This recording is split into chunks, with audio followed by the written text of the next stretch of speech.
Hello guys!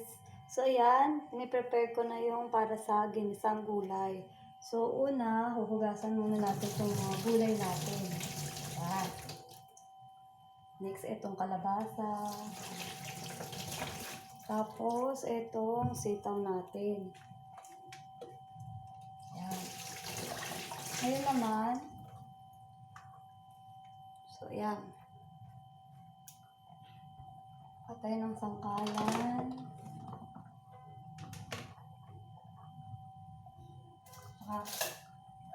Guys, ang liit ng kutsilyo ko, diba? So, I prepare ito, tasa, maliit lang. Kasi lagayan siya ng sibuyas at saka ng gasan muna natin itong sibuyas. Bawang.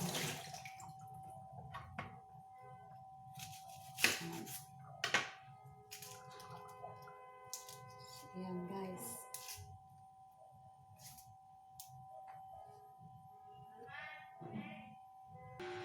So, ayun guys. Next naman natin ay ang bawang. Pipinugin natin naman yung bawang. Kailangan yung pinong-pino yung hati.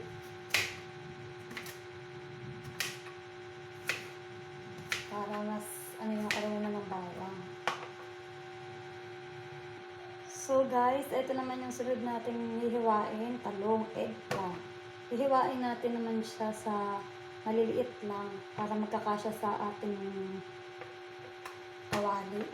Maliit lang kasi yung kawali namin guys. So ayan, hihiwain natin siya sa mga maliliit lang. So ayan guys, ito yung pagkakahati ko sa talong. Maliliit lang niya, 'di ba? Kasi gawa ng maliit nga yung aming kawali. So, sunod naman natin na halayatin ay itong sitaw. So, ayan guys. Maliliit lang din syempre ang sitaw natin kasi at kung nga sa inyo, maliit lang yung kawali namin. So, wait lang guys. So, ayun guys. Hindi mahilig kasi sa kalabasa. So, maliit lang ilalagay natin dun sa ginisang gulay. So, etong ginisang gulay na to, version ko to. Version ni Kate. Yan.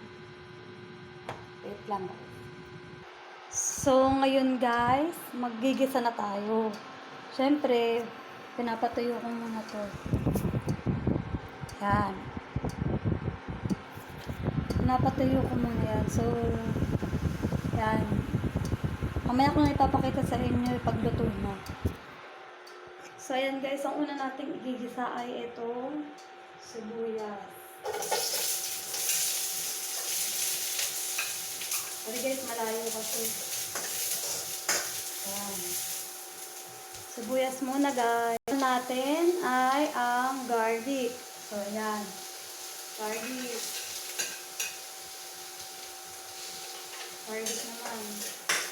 Kailangan to ay mag-golden brown muna yung ating garlic bago natin ilagay ang kalabasa. So, ayan guys. Sunod naman natin ay ang kalabasa naman. Igigisa naman natin ang kalabasa. Kailangan ito ay lumambot. Ayan. Papalambutin natin ngayon si kalabasa bago isunod itong talong. Ayan. Mag-aantay tayo ng mga siguro 15 minutes. So guys, ito namang sunod natin na ikigisa ay ang talong. Ayan, so guys, talong naman.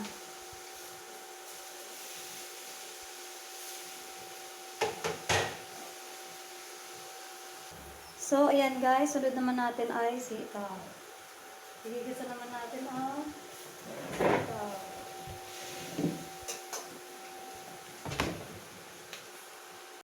So, ngayon naman guys, isusunod naman natin ang mga pangkalasa. Ito, konting salt.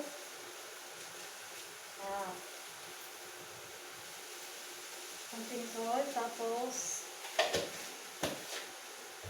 ito namang oyster sauce. Okay. Yung mawalang oyster. Next natin ay ang paminta naman. Paminta. Then, haluin natin. Sunod ay ang tubig. Konting tubig tayo dyan.